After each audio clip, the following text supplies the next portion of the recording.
அனைவருக்கும் தீபாவளி நல்வாழ்த்துக்கள். மாற்றத்தை விரும்புபவர்கள் மருதுபாண்டியர் கல்லூரிக்கு வாருங்கள். யுஜி முதல் PhD வரை ஒரே வளாகத்தில். அண்ணா பல்கலைக்கழகத்தில் பதிவாளர் பிரகாஷ் உள்ளிட்ட 13 நிர்வாகிகள் தலைமை பொறுப்பிலிருந்து விடுவிக்கப்பட்டு உள்ளதாக தகவல் கிடைத்திருக்கிறது.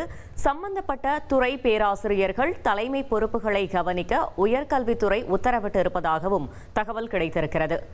அண்ணா பல்கலைக்கழக இணைப்பு தனியார் கல்லூரிகளில் போலியான பேராசிரியர்கள் கண்டுபிடிக்கப்பட்ட விவகாரம் தொடர்பாக இந்த முடிவு எடுக்கப்பட்டிருக்கிறது.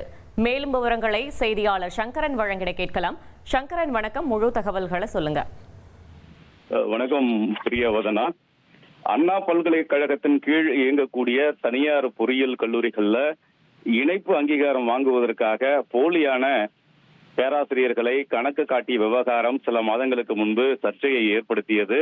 இந்த விவகாரம் தொடர்பாகவும் மேலும் சில முறைகேடு விவகாரம் தொடர்பாகவும் அண்ணா பல்கலைக்கழகத்துடைய முன்னாள் துணைவேந்தர் வேல்ராஜ் பணிக்காலத்தினுடைய கடைசி நாளில் சஸ்பெண்ட் செய்யப்பட்டிருந்தார். இந்த விவகாரம் தொடர்பாக மேலும் 13 பேருக்கு தொடர்பு இருப்பது தெரிய வந்தது.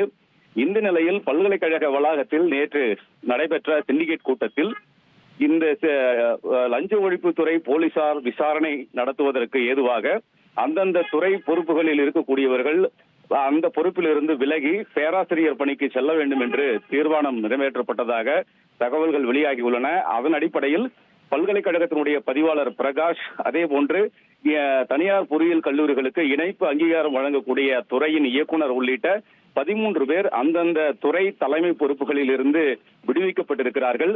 அவர்கள் ஆசிரியர் பணிக்கு செல்ல வேண்டும் என்று அறிவுறுத்தப்பட்டிருக்கிறது. புதிய பதிவாளர் நியமனம் குறித்த அறிவிப்புகள் விரைவில் வெளியாகும் என்றும் தகவல்கள் வெளியாகி இருக்கின்றன. பிரியவதனா, தகவல்களுக்கு நன்றி சங்கரன். அனைவருக்கும் தீபாவளி நல்வாழ்த்துக்கள். மாற்றத்தை விரும்புபவர்கள் மருதுபாண்டியர் கல்லூரிக்கு வாருங்கள். யுஜி முதல் PhD வரை ஒரே வளாகத்தில்.